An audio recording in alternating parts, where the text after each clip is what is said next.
So Calcutta high court ఒక కీలక తీర్పును వెలువరించింది. ఇక్కడ ఉన్నటువంటి కొన్ని తుచ్చమైన జీవులు, గంజాయి మొక్కలు తెగ హల్చల్ చేసాయి కదా. హలో ఫ్రెండ్స్, పాస్పోర్ట్స్ అంటే ఇకపై మనకి భారత పౌరసత్వాన్ని ఇచ్చేటటువంటి డాక్యుమెంట్ కాదంట అని చెప్పి ఏదో పిచ్చి పిచ్చి వ్యాఖ్యానాలు చేశారు.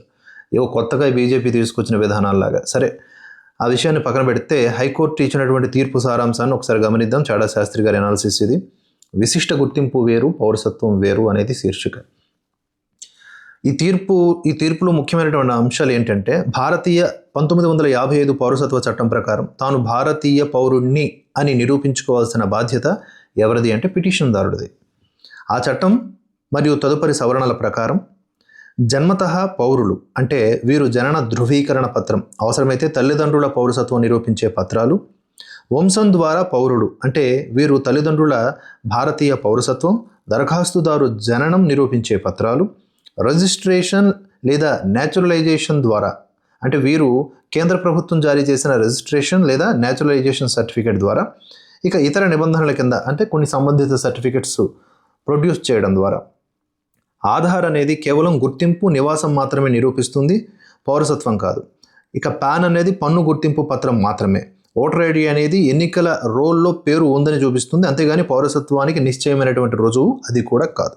పాస్పోర్ట్ అనేది ప్రయాణ పత్రం, ఆచరణలో బలమైనటువంటి ఆధారమైన విదేశాంగ మంత్రిత్వ శాఖ స్పష్టం చేసింది ఏంటంటే ఇది ఒంటరిగా చట్టపరమైనటువంటి పౌరసత్వ రుజువు కాదు. ఏదో ఒక డాక్యుమెంట్ పట్టేసుకొని వచ్చి అదిగో నేను భారతీయుడిని అంటే అవ్వదు. సో చాలా రకాలైనటువంటి డాక్యుమెంట్స్, ముఖ్యంగా జనన ధృవీకరణ పత్రాలు, తల్లిదండ్రులు అంటే వంశపారపర్యంగా వాళ్ళు ఎప్పటి నుంచి ఇక్కడ ఉంటున్నారు అనే దానికి సంబంధించినటువంటి కొన్ని రుజువులు చూపించాల్సిన అవసరం ఉంది. ఏ కేసు విషయంలో కోర్టు ఈ రకమైనటువంటి విషయాలు వెల్లడించింది అంటే, ముర్షిదాబాద్కి చెందినటువంటి నాజీర్ అనే వ్యక్తిని విదేశీయుడిగా అనుమానించి డిటెన్షన్ సెంటర్లో నిర్బంధించగా అతని తరపున సుమన్ మోల్లా అనే వ్యక్తి హేబియస్ కార్పస్ పిటిషన్ దాఖలు చేశారు. నాజీర్ పేరును ఓటర్ల జాబితా నుంచి తొలగించారని, ఆయన వద్ద ఉన్నటువంటి voter ID, Aadhaar card, pan card, bank passbook ఆధారంగా అతన్ని భారత పౌరుడిగా గుర్తించి విడుదల చేయాలని పిటిషనర్ కోరారు. ఇప్పుడు అర్థమైందా? కొన్ని తుచ్చమైనటువంటి జీవులు, గంజాయి మొక్కలు ఎందుకు మన భారత ప్రభుత్వం పౌరసత్వం విషయంలో కఠినమైన నిబంధనల్ని అమలు చేయాలని చూస్తే ఏడుస్తున్నారో మీకు ఇప్పటికైనా అర్థమైందా? చాలామంది బయటికి వెళ్ళిపోతారు. ఇలాంటి విషయాలన్నీ కూడా మనం జల్లెడబడితే అక్రమంగా వలస వచ్చిన వాళ్ళందరూ భారతీయులు కాదని మొదటి దశలో నిరూపించబడతారు. ఆ తర్వాత మర్యాదపూర్వకంగా వారిని ఏ దేశాల నుంచి వచ్చారో అక్కడికి పంపించవచ్చు, ఓ దీర్ఘకాలిక లక్ష్యాన్ని పెట్టుకొని. అందుకనే వాళ్ళు ఏడుస్తూ ఉంటారు.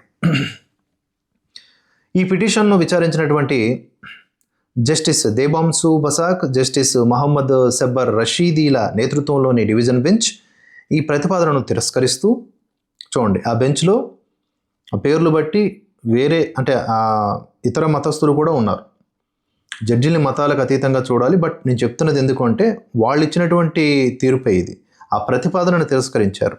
పిటిషనర్ భూమి రికార్డులు, ఓటరు గుర్తింపు పత్రాలు, బ్యాంకు రికార్డులు వంటి పత్రాలను చూపించి తన మేనల్లుడు జన్మతః భారతీయ పౌరుడని వాదించిన బెంచ్ ఏమని పేర్కొందంటే, పిటిషనర్ మరియు నిర్బంధితుడు ఇద్దరూ కూడా ఇమ్మిగ్రేషన్ అండ్ ఫారినర్స్ యాక్ట్ 2025 ప్రకారం నిర్బంధితుని భారతీయ పౌరసత్వాన్ని నిరూపించలేకపోయారు. నిర్బంధితుని జన్మస్థలం లేదా జన్మ తేదీకి సంబంధించి సరిపడా రుజువు ఇవ్వలేకపోయారని, అతని తల్లిదండ్రులు, వంశం సంబంధిత పత్రాల్లో గణనీయమైన అసమానతలు ఉన్నాయని కోర్టు గమనించింది. ఆర్డర్లో ఏముందంటే, ఎవరైతే ఈ నిర్బంధితుడు ఉన్నాడో నిర్బంధితుని తండ్రి పేరు పత్రం నుంచి పత్రానికి మారుతోంది. అంటే ఇన్ని రకాల డాక్యుమెంట్స్ మీరు సబ్మిట్ చేసినా కూడా సారూప్యత లేదు. అలాగే మాతృవంశం వైపు లేదా అక్కడ ఉన్నటువంటి అత్త, నిర్బంధితుడు ఒకే పత్రాల ద్వారా అనుసంధానం కాలేకపోయారు. నిర్బంధితుడు వంశం ద్వారా అనుసంధానం కావాలనుకున్న వ్యక్తుల భారతీయ పౌరసత్వం కూడా నిరూపించబడలేదు. వంశం ద్వారా నిర్బంధితుని పౌరసత్వం నిరూపించబడలేదు. సో కోర్టు చివరిగా ఏం చెప్పిందంటే, ఈ నిర్బంధితుని తల్లిదండ్రుల మృతదేహాలు ఉన్న స్థలాలను గుర్తించడానికి నిర్బంధితుడు, పిటిషనర్ కూడా నిరాకరిస్తున్నందున అతని తల్లిదండ్రులు భారతీయ పౌరులు కాదని ప్రతికూల అనుమానం తీసుకుంటున్నాం అని పిటిషన్ కొట్టివేసింది. సో వాడు మధ్యలో ఈ భారతదేశానికి వచ్చి భారతీయుడిగా ఉండాలి అని ఇక్కడ తిష్ట వేసుకుని కూర్చోవాలని ట్రై చేస్తున్నాడు. వాళ్ళ పేరెంట్స్ విషయంలో ఎలాంటి ఆధారాలు చూపించలేకపోయాడు. కనుక వాడి దగ్గర 1,15,00,000 పత్రాలు ఉన్నా చెల్లవు. ఇప్పటికన్నా అర్థమైందా? సో ఇంకా జల్లెడబట్టి ఎన్ఆర్సీ అనేది వస్తే చాలా వరకు ఫిల్టర్ అయిపోతారనమాట. అది రాకుండా చేయాలని ఈ తుచ్చమైనటువంటి జీవులు ప్రయత్నాలు చేస్తూ ఉంటాయి.